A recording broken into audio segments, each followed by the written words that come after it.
الذین اصطفى فاعوذ باللہ من شرور انفسنا ومن سیئات اعمالنا من یہد اللہ فلا مضل له ومن یضلل فلا ہادی له واشهد ان لا الہ الا اللہ وحدہ لا شریک له واشهد ان محمدا عبدہ ورسولہ اما بعد فان خیر الحدیث کتاب اللہ وخیر الہدی ہدی محمد صلی اللہ علیہ وسلم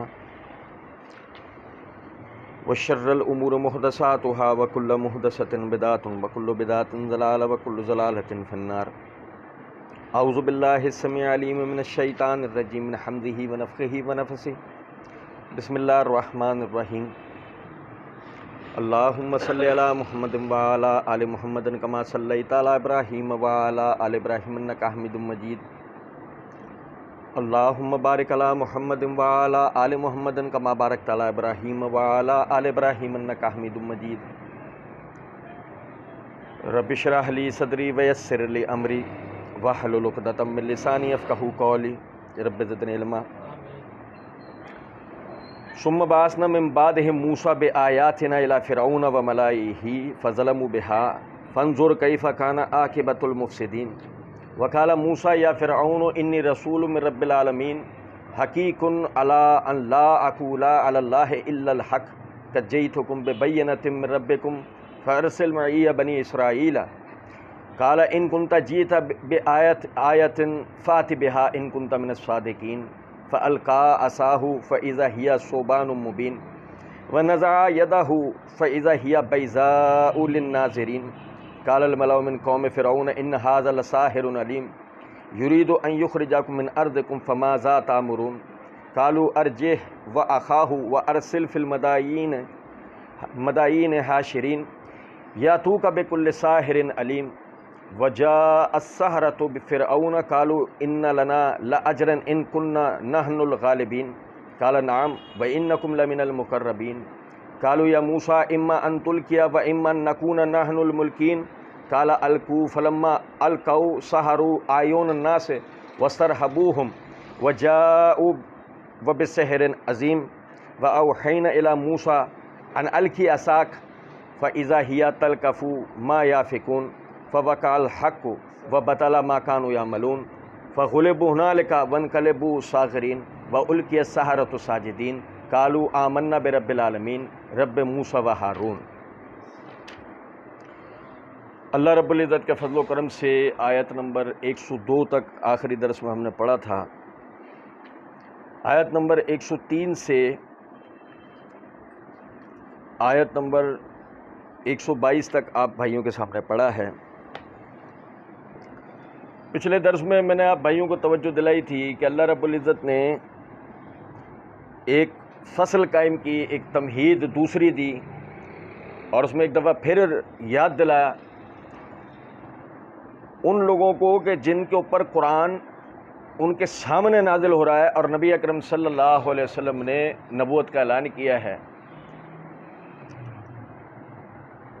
وہ لوگ امی ہیں، پہلے سے کسی دین سے یعنی کسی دین پہ عامل نہیں ہے سوائے اس کے کہ وہ اپنے باپ داداؤں کی مشرکانہ رسوم و رواج کے اوپر عمل پیرا تھے۔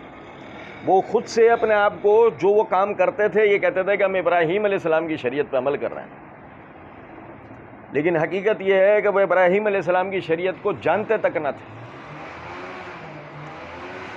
اور پھر لطف کی بات یہ ہے کہ ان میں جو لوگ مذہب میں دلچسپی رکھتے تھے وہ یہود و نصارہ سے تجارت ہونے کی صورت میں مدینہ، نجران، طائف، کوفہ، ان اطراف میں لگنے والے بازاروں میں یا ان اطراف میں بیٹھکوں میں یہود و نصارہ کے مبلغین سے یا علماء سے جب ملتے تھے تو ان سے بعض دین کی باتیں پوچھتے تھے۔ یہود چالاکی کرتے ہوئے کوشش کرتے تھے اس بات کی کہ انہیں اس حد تک کی بات بتا دیا کرتے تھے کہ جس حد تک کی بات وہ ان کی دلچسپی قائم رکھیں، کیونکہ یہودی اس بات کو جانتے تھے کہ آخری رسول جو آنا ہے وہ اسی سرزمین پر آنا ہے، یہ نہیں جانتے تھے کہ وہ ان میں سے آئے گا، کیونکہ یہود بنی اسرائیل تھے، یہ عرب تھے بت پرست جتنے بھی، انہیں اس بات کا علم نہیں تھا کہ آئے گا ان میں سے، لیکن بہرحال یہ جانتے تھے اپنی کتابوں سے کہ اس سرزمین پر آنا ہے، اور وہ سب علامتیں پوری ہو چکی تھیں ان کی کتابوں کے مطابق کہ جس کے بعد اب آخری رسول کا اس سرزمین پہ ظہور کبھی بھی ممکن ہے۔ اور پھر وہی ہوا، نبی اکرم صلی اللہ علیہ وسلم نے رسالت کا اعلان کرا، اللہ رب العزت نے آپ کو چنا، آپ نے رسالت کا اعلان کرا، لیکن چونکہ اب مسئلہ یہ آ گیا تھا کہ وہ بنی اسرائیلی نہیں تھے، اور ان کے اندر کی مذہبی تعصب تو اپنی جگہ، قوم پرستی جو ان کے اندر کی تھی وہ ابل کر باہر آ گئی، اور انہوں نے نبی اکرم صلی اللہ علیہ وسلم کو علم رکھنے کے باوجود، یہ جاننے کے باوجود کہ ہاں جو یہ بات کر رہے ہیں اور جس طرح کے ان کے طریقے و اطوار اور گفتگو کا انداز اور جس سے وحی ان پہ اتر رہی ہے اور جو کچھ یہ بتا رہے ہیں، وہ ساری چیزیں ثابت کرتی ہیں کہ واقعی اللہ کے رسول ہیں، میں دو رائے نہیں۔ جب یہ بھی سب ہو گیا اس کے بعد بھی وہ مان نہیں رہے، کیوں نہیں مان رہے؟ بنی اسرائیلی نہیں، اور مطلب ایک تو طبقہ ہی وہ ہے جو رسول ہی نہیں مان رہا، ایک طبقہ ہے کہ ہاں چلو ٹھیک ہے رسول ہے مگر ہمارے لیے نہیں ہے، کیونکہ رسول جتنے بھی آئے وہ ہم میں آئے، بنی اسرائیل میں، وہ ہم نے ابتدائی صورت کے اندر اس کے حوالے سے پڑھا تھا۔ اچھا، اب معاملہ یہ ہے کہ نبی اکرم صلی اللہ علیہ وسلم کی جہاں بت پرستوں نے جاہلانہ مخالفت شروع کی تھی، وہاں عالمانہ جہالت، عالمانہ جو ہے وہ مخالفت وہ ان لوگوں نے شروع کی، بنی اسرائیل نے، یہودی اور عیسائی علماء نے، خاص طور پہ یہودی علماء نے بڑے پیمانے پر جناب کی مخالفت شروع کی، حتیٰ کہ اس درجے پر پہنچ گئے وہ جہالت کے کہ خود توحید پرستی کے داعی تھے یہود، لیکن اس کے باوجود بھی عربوں سے، حجازیوں سے ملاقات کے نتیجے میں جب وہ پوچھتے کہ تم بتاؤ یہ جو ہمارے عقائد و نظریات ہیں یہ غلط ہیں، تو کہتے کہ نہیں صحیح ہیں۔ بت پرستی والے نظریات کو بھی صرف نبی صلی اللہ علیہ وسلم کے تعصب میں یہ کہتے ہیں کہ نہیں تم لوگ صحیح ہیں، وہ غلط ہے۔ تو اللہ رب العزت نے دوسرا اب حصہ شروع کیا، اور اس میں موسیٰ علیہ السلام کے واقعے کو بیان کیا اور بتایا کہ آج جو نبی صلی اللہ علیہ وسلم کے ساتھ تم لوگ کر رہے ہو، ماضی میں یہ سب جس موسیٰ کے تم ماننے والے ہو نا، اس موسیٰ کے ساتھ یہ سب کچھ ہو چکا ہے، بالکل اسی طرح۔ جب وہ چیزیں تمہارے سامنے آتی ہیں تو تم کیا سوچتے ہو؟ تمہارا ضمیر کیا گواہی دیتا ہے، کیا بولتا ہے؟ وہی جب سب کام تم ان کفار و مشرکین کے ساتھ مل کر نبی صلی اللہ علیہ وسلم کے ساتھ کر رہے ہو تو تمہارا ضمیر تمہیں کیا کہہ رہا ہے؟ اللہ نے فرمایا ثم بعثنا من بعدہم موسیٰ بآیاتنا الی فرعون وملئہ، پھر ہم نے ان تمام نبیوں کے بعد، جن کے واقعات ابھی ہم نے پیچھے پڑھ لیے، فرمایا کہ ان سب نبیوں کے بعد ہم نے موسیٰ کو بھیجا روشن نشانیوں کے ساتھ فرعون اور اس کے درباریوں کی طرف۔ اس میں بڑی سائنس ہے، آپ سمجھیں، ہونا یہ چاہیے تھا۔ قرآن میں مجھے بڑی حیرت ہوتی ہے، قرآن میں جہاں ذکر آتا ہے تو یہ آتا ہے موسیٰ کو بھیجا فرعون کے پاس، کہیں بھی یہ نہیں آتا کہ موسیٰ کو بھیجا قبطیوں کی طرف یا موسیٰ کو بھیجا مصر کا ذکر ضرور ہے قرآن میں، اس زمانے کے مصر کا کہ جس زمانے میں موسیٰ علیہ السلام فرعون کی طرف گئے، اس زمانے کا مصر کا ذکر موجود ہے، لیکن موسیٰ علیہ السلام کو جب بھی بات آئے کہ موسیٰ علیہ السلام کو بھیجا، کہاں بھیجا؟ فرعون کی طرف، فرعون اس کے درباریوں کی طرف۔ کیا وجہ ہے اس کی؟ سنیں ذرا۔ عربوں کا ایک محاورہ ہے، عوام حکمران کے دین پر ہوتی ہے۔ عوام کا دین وہی ہوتا ہے جو حکمران کا دین ہوتا ہے، اور یہ فرعون لقب کے معنی بھی اگر آپ دیکھیں گے نا تو پتہ لگے گا سورج دیوتا کا شہزادہ۔ قدیم مصری مظاہر پرست، درختوں کی پوجا پاٹ، اور جی وہ گھوڑے کی پوجا، اونٹ کی پوجا، بندر کی پوجا، وہ ایسے مظاہر کی پرستی کرتے تھے، تو وہ سب سے بڑا ان کا جو دیوتا تھا وہ سورج تھا، کیوں کیا کیسے بحث ابھی اس سے نہیں. اب یعنی کہ وہ شخص جو فرعون بنا ہے وہ ہے جو اس کا بیٹا ہے. کس کا بیٹا ہے؟ سورج کا بیٹا ہے. اور یہ انسانوں میں سب سے بڑا دیوتا ہوتا ہے, اس کی عبادت ہوتی ہے. تو گویا وہ صرف بادشاہ نہیں ہوتا ہے, وہ ان کا معبود بھی ہوتا ہے. یہی وجہ ہے کہ آپ دیکھیں قرآن میں موسیٰ علیہ السلام کی دعوت سن کر فرعون کے جو جواب آیا ہے اس میں ایک جملہ یہ بھی آیا, انا ربکم الاعلی. موسیٰ جو تمہیں رب بیان کرتا ہے میں اس سے بھی اعلیٰ رب ہوں تمہارا, نعوذ باللہ. تو یہ بات ہے نا کہ مطلب وہ صرف بادشاہ نہیں ہے بلکہ وہ اپنی لوگوں سے عبادت کرواتا ہے اور لوگ اس کی عبادت کرتے ہیں. تو یہی مذہبی تصور ہے ان کا. اب آپ سمجھیں ذرا اس بات کو کہ اگر خدا مخلوق کا مقابلہ نہ کر پائے تو خدا ہوگا؟ نہیں سمجھے بات بھئی. اگر مثال کے طور پر وہ خدا ہے تو اس صورت میں اسے موسیٰ علیہ السلام کا پہلی دفعہ میں مقابلہ کیسا کرنا چاہیے؟ زبردست قسم ہے یا نہیں؟ اور اگر پہلی دفعہ میں وہ ہار کے کسی اور کو آواز دے دے تو دلیل ہے کہ بھائی لے بھائی اس کی ربوبیت تو گئی, لے بھائی پہلا عقیدہ تو یہی ختم, بیڑا غرق. سب سے بڑے عقیدے کا پہلی دفعہ میں ہی خاتمہ ہو گیا. کیا بات ہے اگر ہم سمجھیں.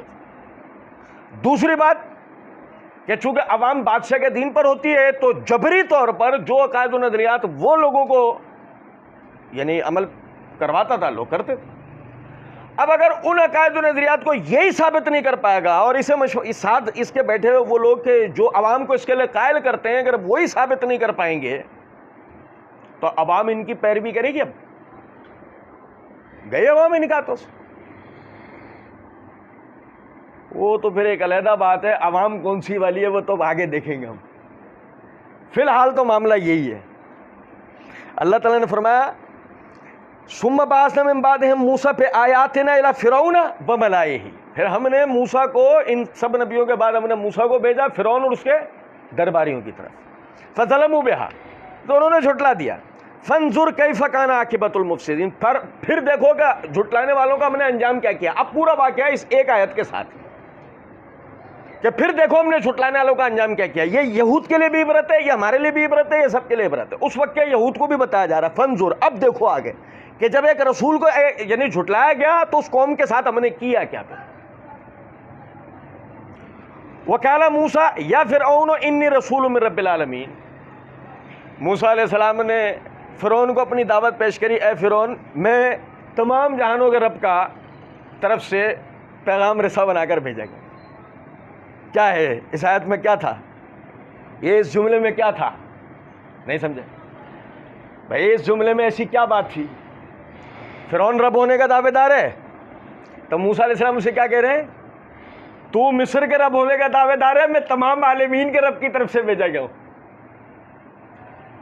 تو مصر کا رب ہونے کا دعوے دار ہے, میں تمام عالمین کے رب کی طرف سے بھیجا گیا ہوں. حقیق علی اللہ اقول علی اللہ الا الحق, اور واجب ہے مجھ پر کہ میں اللہ کے لیے وہی بات کہوں کہ جو حق ہے. نہیں سمجھے؟ اب بھائی سنیں ذرا, توجہ کریں. دیکھیں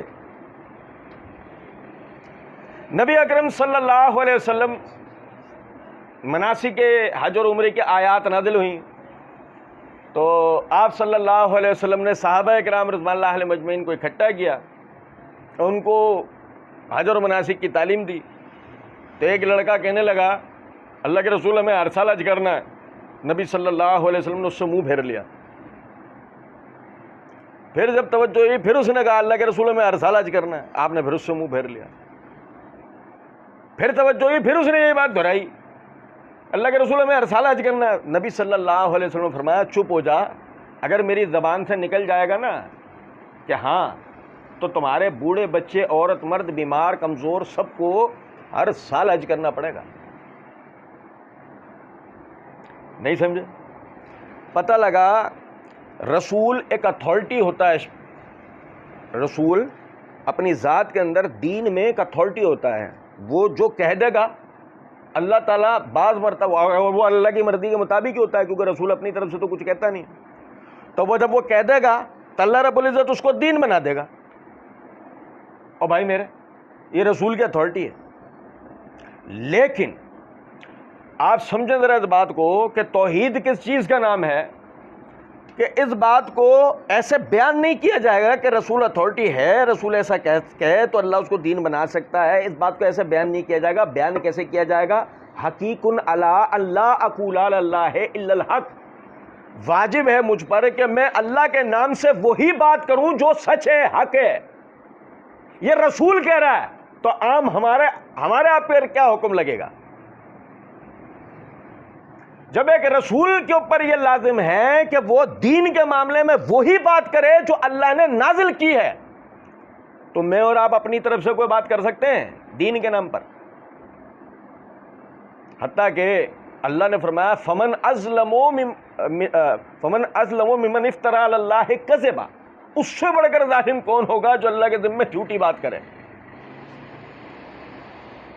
اور مسئلہ سارا یہ ہے کہ جھوٹ دو قسموں کا ہوتا ہے، ایک شعوری اور ایک لا شعوری۔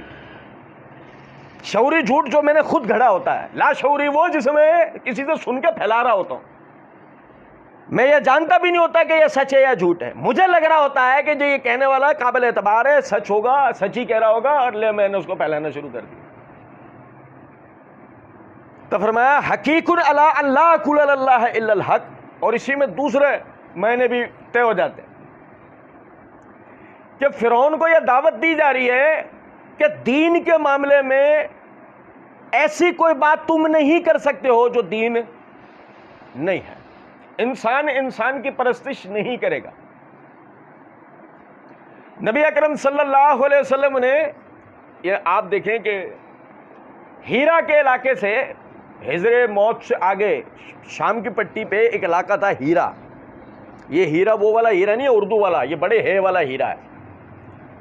ہیرا کے مقام سے صحابہ وہ واپس آئے، دعوتی سلسلے میں گئے تھے، وہ رومیوں کے اس میں تھا، اور وہ ظاہر ہے رومیوں میں تو بادشاہوں کو سجدہ ہوتا تھا۔ اب وہ وہاں سے وہ دیکھ کر وہ آئے، وہ ابو داؤد کے اندر حدیث ہے، نبی اکرم صلی اللہ علیہ وسلم سے آ کے عرض کیا اللہ کے رسول آپ ہمیں حکم دیں ہم آپ کو سجدہ کریں۔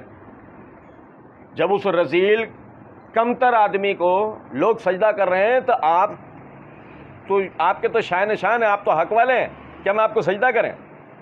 آپ کی تو اتنی عظمت ہے تو آپ ہمیں حکم دیں ہم آپ کو سجدہ کریں۔ نبی اکرم صلی اللہ علیہ وسلم نے فرمایا لوگوں اگر میں مر جاؤں میری قبر کو سجدہ کرو گے؟ کیا ہے یہ سوال؟ کیا ہے یہ سوال؟ گویا کہ کوئی ایسی بات ہو رہی ہے کہ جس کے اوپر پہلے سے تربیت دے دی گئی ہے، پہلے سے ذہن سازی کر دی گئی ہے، یاد دہانی کے لیے ایک دفعہ پھر سوال ہو رہا ہے۔ میرا انتقال ہو جائے، میں فوت ہو جاؤں، میری قبر کو سجدہ کرو گے؟ سب نے کہا نہیں۔ کوئی تو کہہ دیتا ہاں۔ ایک اگر قبروں کو، ولیوں کی قبروں کے آگے جھکنا، سجدہ کرنا، چوما چاٹی کرنا جائز ہوتا تو ظاہر ہے وہ عقیدہ وہاں بھی ہوتا، اور جب وہاں بھی ہوتا تو کوئی تو آگے بڑھ کے ان میں سے کہتا جی حضرت آپ کو تو بالولا کریں گے، جب شہباز قلندر پہ جھک رہے ہیں، جب وابشاہ جیلانی پہ جھک رہے ہیں تو آپ پہ تو پہلے جھکیں گے۔ اور نہیں سمجھا؟ فرمایا سب نے کہا نہیں، تو نبی اکرم صلی اللہ علیہ وسلم نے فرمایا پھر کبھی میری زندگی میں بھی میرے سامنے سجدہ نہیں کرنا، کیونکہ اگر میں یہ کسی کو حق دیتا تو میں ایک بیوی کو حق دیتا کہ وہ اپنے شوہر کو سجدہ کرے اس کے اس حق کی بنیاد پر جو اللہ نے اسے بیوی کے اوپر دیا ہے۔ الرجال قوامون علی النساء، سورہ بقرہ کی آیت، کہ ہم نے شوہروں کو بیویوں پہ ایک گنا حق بلند دیا ہے۔ فیمنسٹ آنٹیوں کو تو الٹیاں لگ گئی ہوں گی۔ موضوع نہیں ہے ورنہ بہت مزے لیتا میں۔ بہرحال سنیں ذرا اس بات۔ معاملہ یہ ہے کہ وہ کہہ رہے ہیں موسیٰ علیہ السلام اللہ کے نام پر وہ بول جو حق ہے، سچ ہے، اپنی پرستش مت کروا، اپنے آگے رکوع سجدے مت کروا، وہ بات کر جو کرنے کی ہے کہ سجدہ کس کو ہے۔ انسان کی عبادت نہیں کر سکتا، انسان جھکے گا تو صرف اپنے رب کے آگے جھکے گا۔ قد جئتکم ببینۃ من ربکم، میں تیرے پاس تمہارے رب کی طرف سے روشن دلائل لے کر آیا ہوں. روشن دلائل کتاب، روشن دلائل کتاب. کتاب آپ کو حیرانگی ہو جائے گی، نہیں، اس لیے کہ کتاب تو ملی ہے موسیٰ علیہ السلام کو، فرعون غرق ہو گیا، سارے بنی اسرائیل نیل کراس کر گئے، وادی طیہ میں پہنچ گئے. پھر ایک دن آپ پر وحی آئی ہے کہ طور پر آؤ 40 دنوں کے لیے، پھر 40 دن آپ نے وہاں قیام کیا ہے، تب جا کر کتاب آپ کو ملی ہے. تو آج کون سے روشن دلائل لے کر آئے؟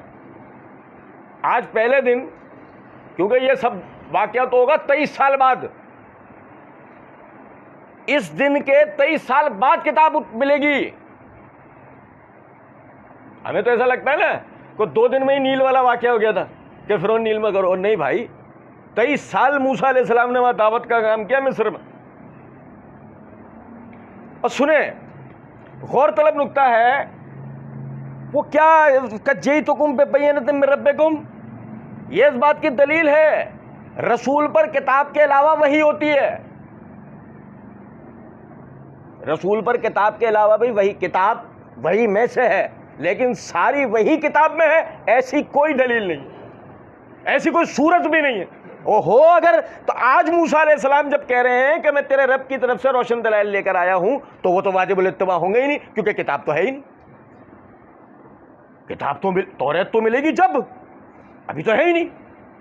اور مزے کی بات یہ ہے کہ آپ سورہ انبیاء کے اندر پڑھیں تو آپ کو یہ بھی پڑھنے کو ملے گا کہ موسیٰ علیہ السلام اس جگہ یہ بھی کہہ رہے تھے، اوصانی بالصلاۃ والزکوٰۃ، اللہ نے مجھے نماز اور زکوٰۃ کی تاکید کی ہے. تو کتاب میں کی ہے بغیر کتاب کی ہے؟ بھائی میرے ظاہر ہے بغیر کتاب آپ پر یہ وحی ہوئی ہے نا. تو پتہ یہ لگا کہ صرف کتاب میں وحی محصور نہیں ہے، نبی کی زبان سے جو بھی بات نکلے وہ سب وحی ہوتا ہے، الا یہ کہ نبی خود کہے یہ وحی نہیں ہے. وہ فاطمہ بنت قیس کے شوہر والا جو مسئلہ ہوا تھا تو انہوں نے پوچھا اللہ کے رسول یہ آپ اللہ کی حکم سے کہہ رہے ہیں یا آپ کی رائے ہے؟ تو فرمایا میری رائے ہے. سمجھے بات کو یا نہیں؟ نبی خود اس بات کی تصریح کر دیں کہ یہ جو میں بات کر رہا ہوں نا یہ میری طرف سے ہے، تو چلو بات سمجھ میں آتی ہے کہ آپ کی طرف سے ہے. لیکن باقی جو کچھ بھی نبی کہے گا یا کر کے دکھائے گا وہ سب کیا ہے؟ دین ہے. وہ سب کیا ہے؟ وحی ہے. وہ سب وہ اللہ کے حکم سے کرتا ہے. کہ جئتکم ببینۃ من ربکم فارسل معی بنی اسرائیل، پس بنی اسرائیل کو میرے ساتھ بھیج دیں. بنی اسرائیل کو میرے ساتھ، میں آپ کو بتاؤں کیا ہے مطلب یہ ہے تمہارے منصب کرسی تخت و تاج سے ہمیں کوئی بحث نہیں ہے، مصر کے حاکمیت سے ہمیں کوئی بحث نہیں ہے. آپ کو پتہ ہے مصر پہ حکومت کس کی تھی؟ میں نے سورہ یوسف میں بتایا تھا، مصر پہ حاکمیت بنی اسرائیلیوں کی تھی. کس کی تھی؟ بنی اسرائیلیوں کی. جب انہوں نے کرپشن شروع کی تو قبطی ان کے خلاف انقلاب لے آئے. اب ویسے بھی ظاہر ہے کہ بنی اسرائیلیوں سے پہلے قبطیوں کی حاکمیت تھی. انہوں نے دوبارہ سے وہ سارے مناصب حاصل کر لیے، بڑے پیمانے پہ بنی اسرائیل کا قتل عام ہوا.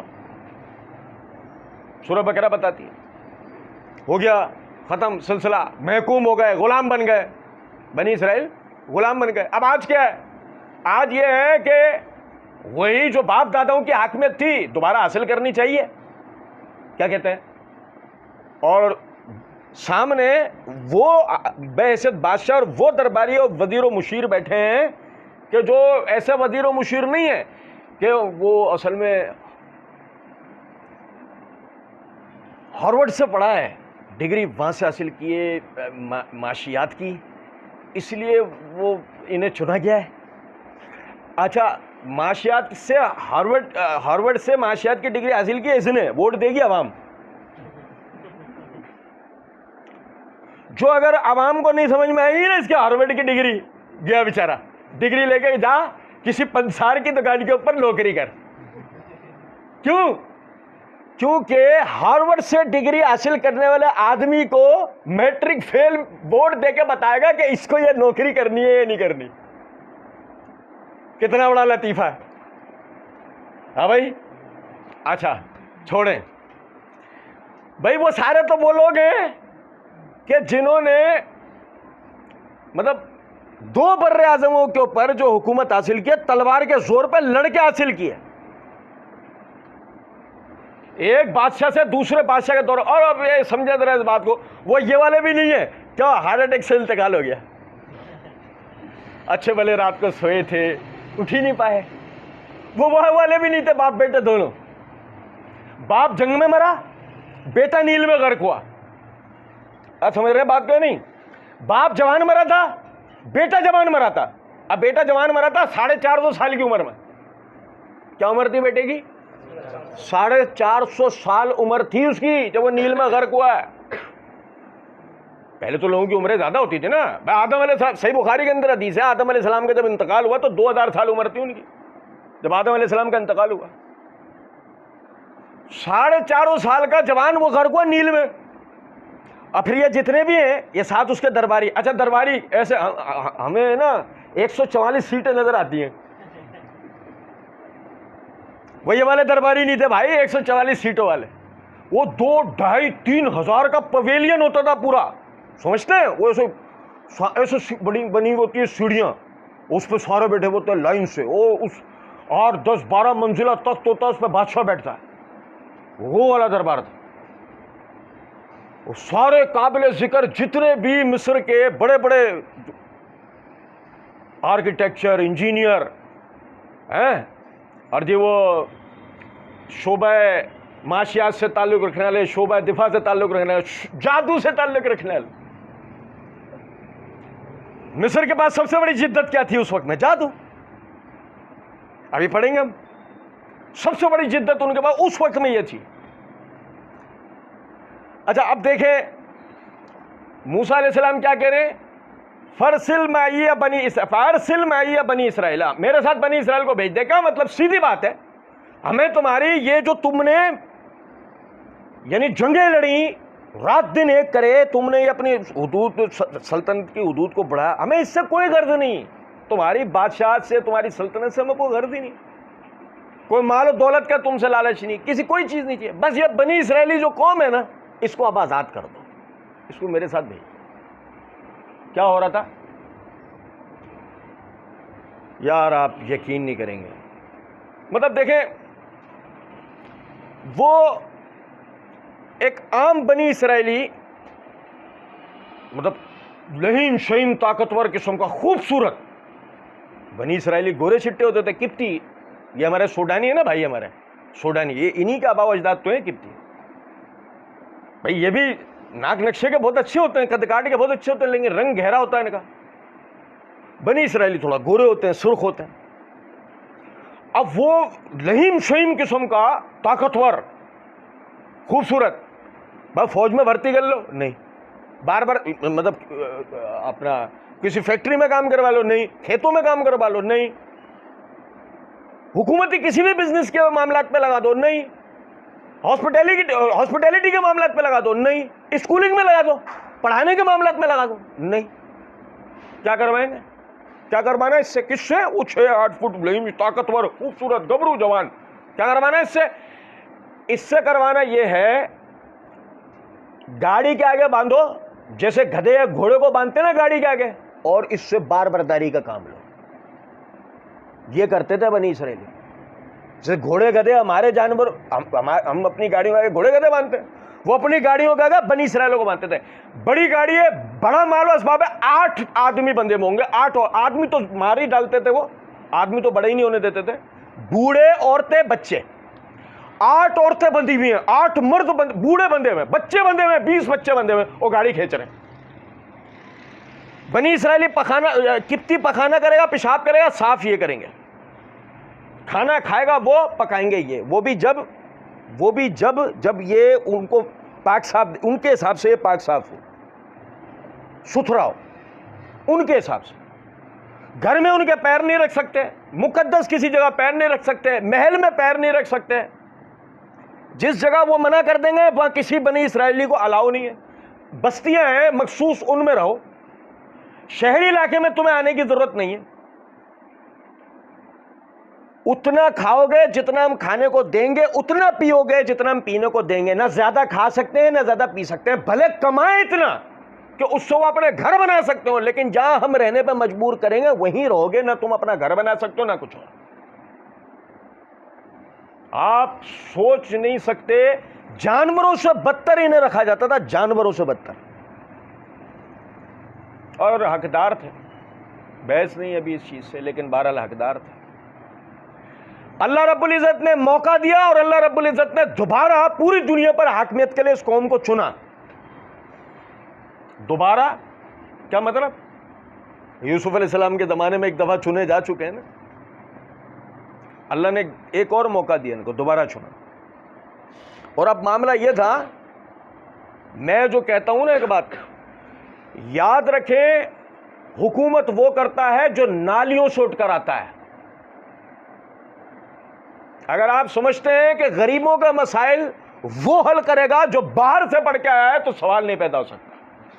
اگر آپ کو لگتا ہے کہ آپ کے نچلے طبقے کے مسائل وہ آدمی حل کرے گا کہ جو محلوں میں رہتا ہے تو سوال ہی نہیں پیدا ہو سکتا.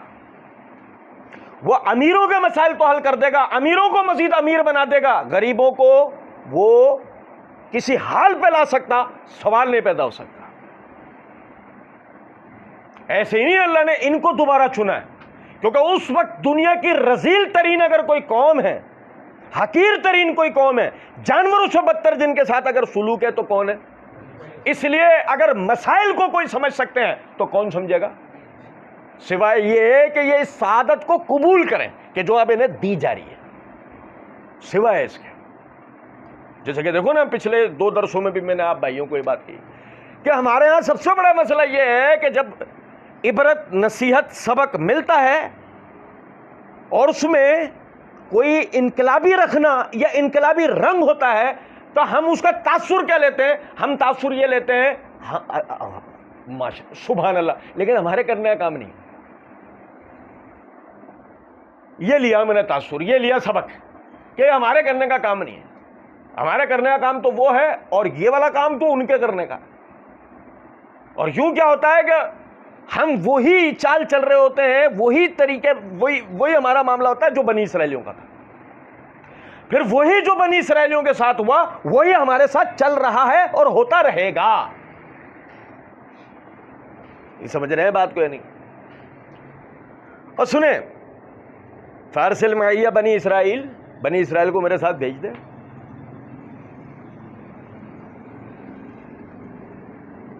انتہائی معذرت کے ساتھ وہاں کوئی مولانا ابوالکلام آزاد جیسا کوئی بیٹھا ہوتا ہے کہتا یہ دیکھو مصر کو توڑنا چاہ رہا ہے، مصر کو توڑ رہا ہے یہ موسیٰ، جو ہماری طاقت ہے نا اس کو کمزور کر رہا ہے. جیسے جب محمد علی جناح نے مسلمانوں کے الگ ریاست کی بات کی تھی اور کہا تھا کہ یہاں والے مسلمانوں کو، یہاں کے لوگوں، تو اس سارے ان سب لوگوں نے کیا کہا تھا کانگریسیوں نے کہ جی وہ یہ اصل میں مسلمانوں کی جو طاقت تھی متحدہ ہندوستان میں، جو مسلمانوں کی طاقت تھی، یہ اس طاقت کو توڑنے جا رہے ہیں. اچھا آج متحدہ ہندوستان میں نہیں ہے، ہاں کیا اکھاڑ لیا؟ اس کی قبر پہ جا کے نا ابوالکلام آزاد کو، بڑے ہمارے تو بڑے لوگ عقیدت مند بنتے، اللہ مجھے معاف کرے، بس میں کیا بتاؤں آپ کو. اس کی قبر پہ جا کے کھڑے ہو کر آدمی پوچھا ہاں بھائی نہیں سمجھے، کرا لو. صورتحال یہ ہے، اللہ کی قسم ہم تو سنتے ہیں اپنے بھائیوں سے، ہم تو ویڈیوز آڈیو سب دیکھتے ہیں، بڑا فخر ہوتا ہے اپنے پاکستانی ہونے پہ، اللہ کا شکر ادا کرتے ہیں، اللہ نے ہمیں ایک آزاد ملک دیا، اللہ رب العزت نے ہمیں اپنے دین پہ عمل کے آسانیاں دی. وہاں تو صورتحال یہ ہے اگر ایک آدمی نے ایک مٹھی سے اوپر داڑھی، بس ایک مٹھی سے اوپر داڑھی جانے کی دیر ہے بس، او لفظ جہاد نام ہی کیا رکھا اس کا. اب وہاں تو صورتحال یہ ہے، ادھر آ، اوے مسلی، کیا بولتے ہیں مسلمانوں کو؟ مسلی. ادھر آ مسلی، پاکستان جا. سمجھے نہیں؟ اللہ کی قسم اندازہ ہوتا ہے آزاد اور غلام ہونے کا. کر کے دکھاؤ کچھ نہیں کر گیا. حکومت کس کی؟ ان کی. فوج کس کی؟ ان کی. پولیس. عرب پولیس. آپ مزے کی بات دیکھیں, اتنی مطلب یعنی آسان بات ہے سمجھنے کے لیے کہ بھائی وہ آر ایس ایس کے ان حرامیوں نے وہ ڈنڈے اور جو ہے نا لاٹھیاں اور پھلانے اور وہ سب وہ لے کے, اور سنو مسلمان آبادیوں پہ حملے کر رہے ہیں. وہ ویڈیوز کے اندر بات, پولیس موبائل کھڑے, پولیس کھڑے, ان کو جا کے بول رہے ہیں, کہہ رہے ہم کچھ بھی نہیں کر سکتے. ارے بھائی وہ گھروں کو جلا رہے ہیں, وہ آپ ٹھیک کہہ رہے ہو لیکن ہم کچھ بھی نہیں کر سکتے. ارے وہ وردیوں میں لوگ تھوڑی ہیں بھائی, وہ معمولی لڑکے ہیں نعرے بازی, ان کو تو تم پکڑ سکتے ہو. ہاں وہ آپ صحیح کہہ رہے ہیں لیکن ہمیں آرڈر نہیں ہے ان کو پکڑنے. مذہبی وزیر اعظم ہے. وزیر اعظم کون ہے؟ وہ مذہبی آدمی ہے. اور عوام کس کے دین پر ہوتی ہے؟ پڑھانا بھی ہے انہیں مسئلہ. عوام تو بادشاہ کے دین پر. بھائی آپ تاریخ کا مطالعہ کریں, جب اورنگزیب جیسے بادشاہ تھے, جب اورنگزیب جیسے بادشاہ تھے تو ہندو کیا کرتے تھے؟ بس آپ دیکھ لیں, آپ کو بات سمجھ میں آ جائے گی کہ اورنگزیب بادشاہ ہے, ہندو مندر جانا چھوڑ دیا تھا بہت سارے ہندوؤں نے. اس لیے نہیں کہ مسلمان مارتے تھے مندر جانے سے, نہیں. وہ تو یہ ہوتا تھا کہ مندر سے باہر نکلے گا, باہر کوئی مل جائے گا, یار ہمیں ہندو بنا لو یا ہم سے سیکھ کے تم مسلمان ہو جاؤ. بولے رستے میں کھڑے ہو گے, کہیں گے کچھ نہیں, تم جاؤ اوپر ماتھا ٹیکو, گھنٹا پیٹو, جو کرنا ہے کرو, دودھ بہاؤ, دودھ پیو, خود نہاؤ, اسے نہلاؤ, جو اس پہ موت کے آ جاؤ, تمہارے اوپر ہے. جب واپس پلٹ کر آؤ گے تو ملیں گے دو کھڑے باہر, وہی بھائی ہمیں سمجھا دو, ہم سے سمجھ. اکبر کی طرح تھوڑی نہیں, تم بھی صحیح ہم بھی صحیح.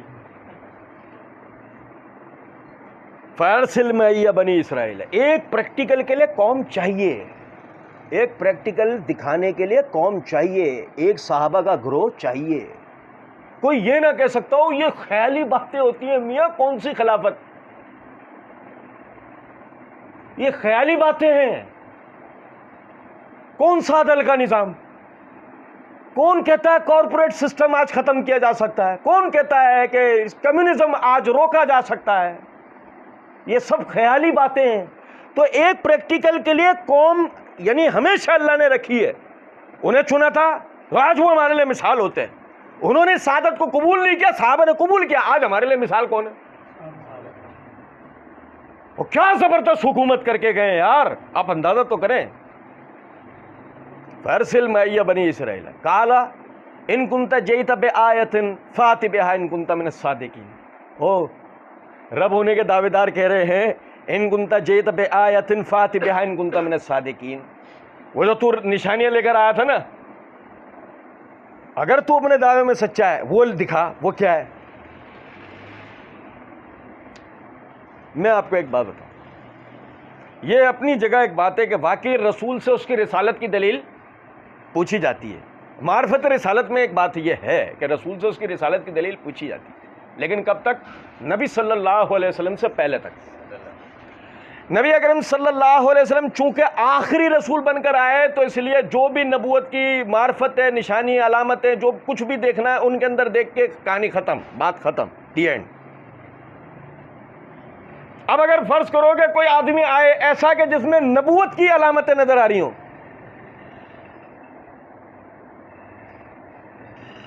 اور نہیں سمجھو, کوئی ایسا آدمی آئے کہ جس میں نبوت کی علامتیں نظر آ رہی ہوں اور وہ یہ کہے کہ میرے اوپر ایمان لے کر آؤ, تو ایمان لانا ہے؟ نہیں. ایمان کا دروازہ نبی صلی اللہ علیہ وسلم پر بند ہو گیا ہے. آپ کے بعد کوئی شخص بھی بطور رسول یا نبی نہیں آئے گا, حتیٰ کہ عیسیٰ علیہ السلام بھی بطور نبی یا رسول نہیں آئیں گے. اب بات سمجھ رہے ہیں؟ تو ایک ایسی بطور لطیفہ ایک بات بتا رہا ہوں. قادیانیوں سے ایک جگہ ہماری بات ہوئی, موضوع یہ تھا مرزا قادیانی, آپ مرزا قادیانی, ہم ثابت کریں گے مرزا قادیانی, وہ تو مرزا غلام احمد صاحب کہتے ہیں نا, ہم ثابت کریں گے مرزا غلام احمد صاحب اللہ کے فرستادوں میں سے ایک فرستادہ تھے فارسی میں. اچھا, ہمیں تو نہیں کرنی اس پہ بات. کیوں؟ یہی تو ہمارا آپ کا اختلاف ہے. نہیں، ہمارا آپ کا اس میں اختلاف نہیں. کیوں؟ آپ انہیں رسول مانتے ہو، مان لیں گے، وہ بات کی بات. ہمیں تو بس یہ پوچھنا ہے محمدی بیگم کون تھی.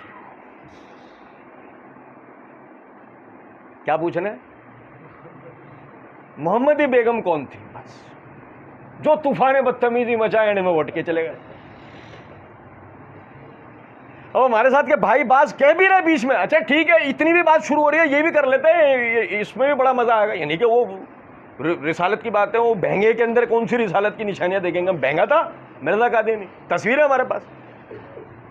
وہ بہنگے میں بھی اب کیا ہم رسالت کی نشانیاں اجل بتانے شروع کر، ایسا مزہ آتا. لیکن مسئلہ یہ ہے نبی صلی اللہ علیہ وسلم کے بعد کسی کی بھی کوئی نبوت یا رسالت کی ہمیں نشانیاں نہیں دیکھنی. اللہ تعالیٰ نے ایسی ایسی عبرتیں ہمارے لیے رکھ دی. اس کے بعد یہ میں نے بتایا نا، یہ بڑی عبرت ہے محمدی بیگم، بڑی عبرت ہے. مرزا قادیانی کی زندگی اور محمدی بیگم بڑی عبرت. خیر، عرض کرنے کا مطلب ہے ان کنت جئت بآیۃ فات بہا ان کنت من الصادقین، اگر تو اللہ کی طرف سے روشن دلائل لے کر آیا ہے، تو سچا ہے اگر تو دکھا. فألقى عصاه فإذا هي ثعبان مبین، آپ نے اپنی عصا وہاں ڈال دی، وہ اژدہا بن گئی. اچھا، مبین کا لفظ یہ بڑا غور طلب ہے. ثعبان معنی اژدہا، جوان اژدہے کو ثعبان کہتے ہیں عربی میں. مبین کا لفظ بڑا غور طلب ہے. یعنی مطلب کہنے کا یہ، وہ کوئی جادو نہیں تھا، وہ کوئی تصوراتی بات نہیں تھی، وہ کوئی گرافکس نہیں تھے. اب نہیں سمجھے ہو کچھ بات کو نہیں. فَإِذَا هِيَ ثُعْبَانٌ مُبِينٌ، پس اسی وقت وہ واضح اژدہا بن گیا. اژدہا، اچھا یہ کیا ہے؟ اچھا آگے ایک اور بھی پڑھ لیں. وَنَزَعَ يَدَهُ فَإِذَا هِيَ بَيْضَاءُ لِلنَّاظِرِينَ، اور انہوں نے ہاتھ باہر نکالا، یعنی جیب سے اپنا ہاتھ باہر نکالا تو وہ ہاتھ ٹیوب لائٹ کی طرح روشن ہوا تھا، پورے محل میں روشنی ہو. نہیں سمجھے کچھ بات؟ اچھا، غور طلب نکتہ ہے، دونوں ہی باتیں کیا ہیں؟ خرق عادت ہیں، سپر نیچرل انگریزی میں ہم کہتے ہیں. ایک پودا اگتا ہے، پھر وہ بڑا ہوتا ہے، پھر وہ جھاڑ بنتا ہے، پھر وہ درخت بنتا ہے، پھر اس درخت سے لکڑی کاٹی، درخت کو کاٹا جاتا ہے، اس سے لکڑی حاصل کی جاتی ہے، اس کو تراشا جاتا ہے، چھیلا جاتا ہے، اور اس سے عصا یعنی چھڑی، ٹیک لگا کے چلنے والی چھڑی وہ بنی جاتی ہے. اچھا، یہ بیج سے درخت بننے تک اور درخت سے چھڑی بننے تک مراحل ہیں، سارے مراحل ہیں، اور یہ سب مراحل پورے ہوتے ہیں مادے کی وجہ سے. کیا مادہ؟ وہ لکڑی، وہ مادوں کا مرکب ہے. سائنس پڑھنے والے طالب علم جانتے ہیں اس بات. وہ مادوں کا مرکب ہے. وہ لکڑی بن گئی، اس لکڑی سے ہم نے، یعنی کہ وہ درخت سے لکڑی حاصل کی، لکڑی سے ہم نے وہ چھڑی بنا لی. اب لیکن مسئلہ یہ، مادے کا خالق کون ہے؟ اس سے کوئی بحث نہیں کرتا. بحث شروع ہوتی ہے ہمیشہ یہاں سے، اور یہی ہماری سب سے بڑی غلطی ہے. بحث شروع ہونی چاہیے مادے کے خالق سے، کیونکہ وہ خود بخود نہیں بنا. آج بھی میں کسی چیز کی پروڈکشن کرنا چاہتا ہوں تو را میٹیریل کو میں اکٹھا کرتا ہوں نا، اس سے مادہ تیار کرتا ہوں نا. اب بھائی میرے نہیں سمجھے؟ تو یہ جو لکڑی ہے، یہ جو اس کا مادہ تھا جس سے لکڑی تیار ہوئی، اس کا خالق کون تھا؟ وہ اللہ ہے. صحیح. تو وہ اللہ جو مادے کو جب تخلیق کرتا ہے تو اس کی تاثیرات کو ایک دفعہ میں تخلیق کر کے خود اپنے آپ کو سلب کر لیتا ہے، یا اس پر ہمیشہ قابو رکھتا ہے؟ یہ تو ہر قائل آدمی کا ہے کہ جو خدائی تصور کا قائل ہونا چاہتا بھی ہو، اس آدمی کا یہی کہنا ہوگا کہ نہیں، وہ اپنے آپ کو سلب کیوں کرے گا اس میں؟ جب وہ اپنے آپ کو سلب نہیں کرے گا تو تبھی وہ بات ثابت ہوتی ہے کہ ابراہیم علیہ السلام آگ میں کھڑے رہتے ہیں اور آگ انہیں جلاتی نہیں ہے، اور وہ اپنے بیٹے کی گردن پہ چھری پھیرتے ہیں لیکن چھری ان کی گردن کاٹتی نہیں ہے، کیونکہ آگ کا خالق بھی اللہ ہے اور چھری کے اندر جو لوہا لگا ہے اس کا خالق بھی اللہ ہے. دونوں کا مادہ کس کے کنٹرول میں؟ اب آگ جلا نہیں سکتی اور چھری کاٹ نہیں سکتی جب تک اللہ کا حکم نہ ہو. اب مسئلہ یہ ہے کہ یہ ہوتا ایسا ہے کہ عقل انسانی اس کی تعبیر لانے سے عاجز ہو جاتی ہے، اسی لیے عربی میں اسے معجزہ کہتے ہیں. یعنی عقل انسانی ایک دم نہیں بتا پائے گی کہ یہ کیا ہوا، تو عربی میں اسے کیا کہتے ہیں؟ وہ چیز جو عاجز کر دے انسانی عقل. اب ظاہر ہے کہ جس طرح لکڑی ہمیں جس طرح حاصل ہوئی اور چھڑی جس طرح بنی، تو اسی طریقے سے مادہ اژدہا انڈے دیتی ہے اور اس انڈے سے چھوٹے بچے نکلتے ہیں. وہ بچے کیڑے مکوڑے کھا کر بڑے ہوتے ہیں، پھر بڑے ہونے کے بعد شکار کرنا شروع کرتے ہیں، شکار ہوتے پھر وہ بڑے اژدہے بنتے ہیں. وہ اژدہے جو آج دنیا میں سائنس میں 100 گز لمبے بھی موجود ہیں، 100 گز لمبے. نہیں سمجھے کچھ بات؟ پورا انسان نکل جائے اور کوئی مسئلہ نہیں ہو، پورا انسان نکل جائے اپنے اندر. موسیٰ علیہ السلام نے وہ چھڑی پھینکی، چھڑی کا خالق اژدہے کا خالق. اللہ نے چھڑی کو بدل دیا کس میں؟ اژدہے. ہاتھ کا خالق کون ہے؟ اور روشنی کا؟ اللہ کس سے روشنی دکھا رہا ہے؟ ہاتھ سے. کیونکہ دیکھو نا، سورج سے روشنی کون دکھا رہا ہے؟ میں سورج کا بھی خالق اللہ. ورنہ یہ کیسے ممکن ہے کہ ہمارے پاس کوئی آج تک سائنسی سراغ ہے ہی نہیں اس بات کا کہ سورج پر بطور ایندھن کو ایسی چیز ہے جو کروڑوں سال سے وہاں آگ کو روشن رکھے ہوا ہے، اور آگ کروڑوں سال تک، جب تک دنیا قائم ہے، روشن بھی رہے گی. آپ یہ نہیں کہہ سکتے رہے گی. آپ کیسے کہہ سکتے ہو؟ اس لیے کہہ سکتے ہیں سورج پر آگ بجھی دنیا ختم. بھائی انرجی، حقیقی انرجی ہمیں جو حاصل ہو رہی ہے وہ تو سورج سے ہو رہی ہے نا. تو جب انرجی کا پہلا بنیادی سورس ہی ختم ہو جائے گا تو باقی سارے بھی ختم، دنیا تباہ، ختم، انسانیت اینڈ.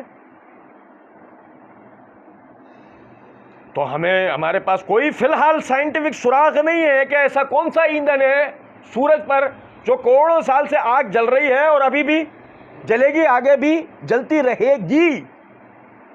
اور یہ ناممکن ہے کہ بغیر ایندھن آگ جلتی رہے، یہ ناممکن ہے. سائنس کا طالب علم جانتا ہے. اچھا جی، قال الملأ من قوم فرعون ان هذا لساحر علیم. اچھا وقت زیادہ ہو گیا، بس یہ ایک بات کر کے بات ختم کر رہا ہوں، باقی انشاءاللہ آئندہ پڑھیں گے. قال الملأ من قوم فرعون ان هذا لساحر علیم. میں بتاؤں آپ،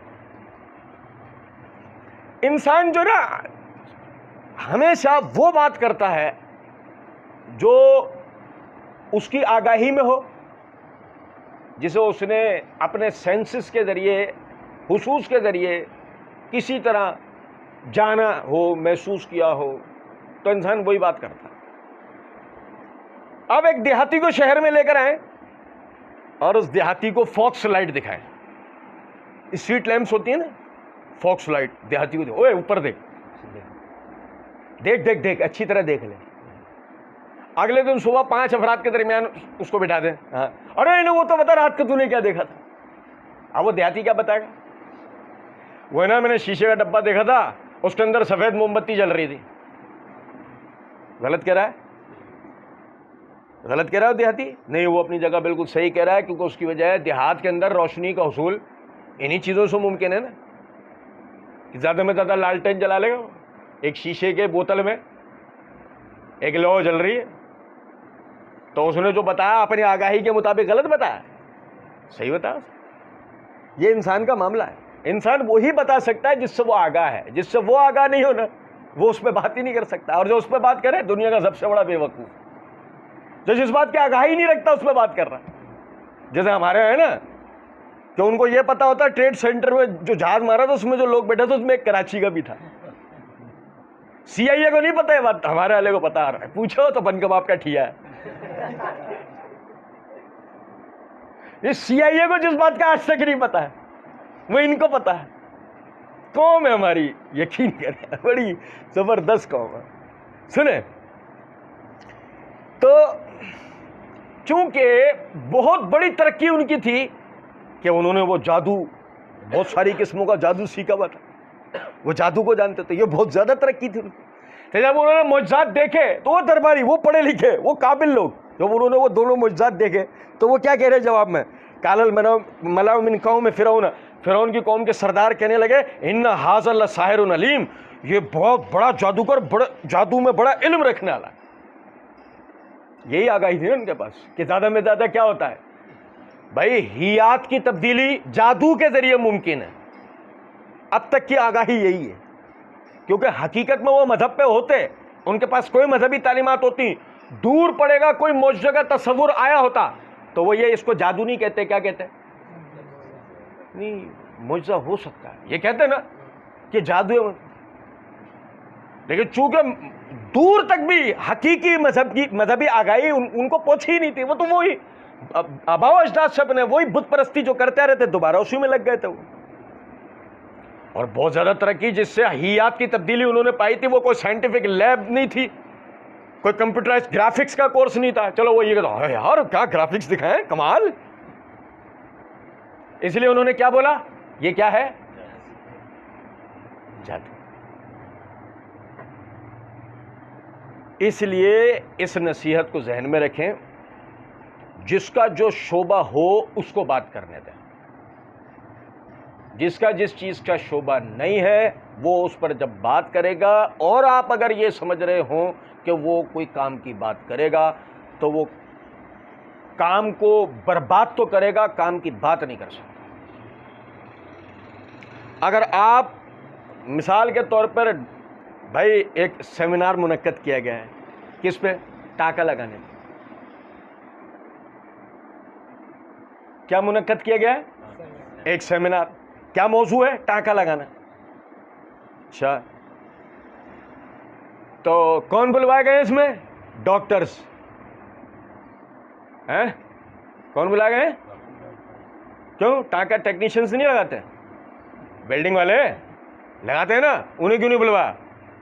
اچھا انہیں بلا لیتے ہیں. اچھا موچی نہیں لگاتے؟ ہاں، تو انہیں کیوں نہیں بلوایا؟ سمجھے بات کیوں نہیں؟ بٹ ٹانکا تو بہت سارے لگانے والے ہیں، بلاؤ سب کو. موضوع ہے ٹانکا، فیصلہ کروا لو. ہو سکتا ہے؟ نہیں ہے موضوع ٹانکا، لیکن ٹانکا ہوتے ہوئے بھی سب کا اپنا اپنا ڈپارٹمنٹ ہے. سرجن کا اپنا، انجینئر کا اپنا، اور پلمبروں کی بات نہیں کر رہا ہوں، حقیقی انجینئروں کی بات. ٹھیک ہے؟ اور جو انجینئروں کا اپنا، موچیوں کا اپنا. نہیں سمجھے؟ ہر شعبے، ہر شخص اسی ایک معاملے کو لے کے ہر شخص اس میں ماہر ہے. ٹھیک ہے؟ ہاں یہ ضرور ہو سکتا ہے کہ ایک آدمی کا یہ شعبہ نہ ہو، یہ ضرور ہو سکتا ہے، لیکن اس نے نالج بہت حاصل کی. ویسے لوگوں میں رہا بہت زیادہ، اب ان میں وہ پڑھا سیکھا سمجھا، وہ بات کرے گا. اب جب وہ بات کرے گا تو وہ صحیح بھی کرے گا اور غلط بھی کرے گا، کیونکہ وہی بات اس کا شعبہ نہیں ہے. تو یہ اپنی آگاہی کی حد تک کی بات کرے گا، صحیح بھی کرے گا غلط بھی کرے گا. جیسے کہ بظاہر یہ سارے عالم تھے نا، یہ درباری سب عالم تھے، انہوں نے اپنے علم کے مطابق جو بات کی ہے صحیح کی ہے غلط کی ہے؟ انہوں نے اپنے علم کے مطابق بھی غلط بات کی ہے. کیونکہ مسئلہ یہ ہے، پڑھیں گے ہم انشاءاللہ. میں صرف آج ایک ٹیزر دے رہا ہوں آپ کو. حیات کی تبدیلی تین چیزوں سے نظر آتی ہے، یعنی تبدیلی نظر آتی ہے تین چیزوں سے. حیات کی تبدیلی، نمبر 1 معجزہ، نمبر 2 کرامت، نمبر 3 استدراج. جادو تو کوئی شے ہی نہیں ہے، اس کو تو ہم پڑھیں گے انشاءاللہ. جادو کے حوالے سے تو آج موقع نہیں ملا ہمیں، جادو کی پوری حقیقت انشاءاللہ پڑھیں گے. لیکن حیات کی تبدیلی بھی تین چیزوں سے نظر آتی ہے: معجزہ، کرامت، استدراج. اور استدراج جو ہے نا اصل میں وہ جادو ہے، تو اس کی حقیقت کو انشاءاللہ ہم پڑھیں گے. اللہ رب العزت سمجھنا عمل کرنے کی توفیق دے. وما علینا الا البلاغ.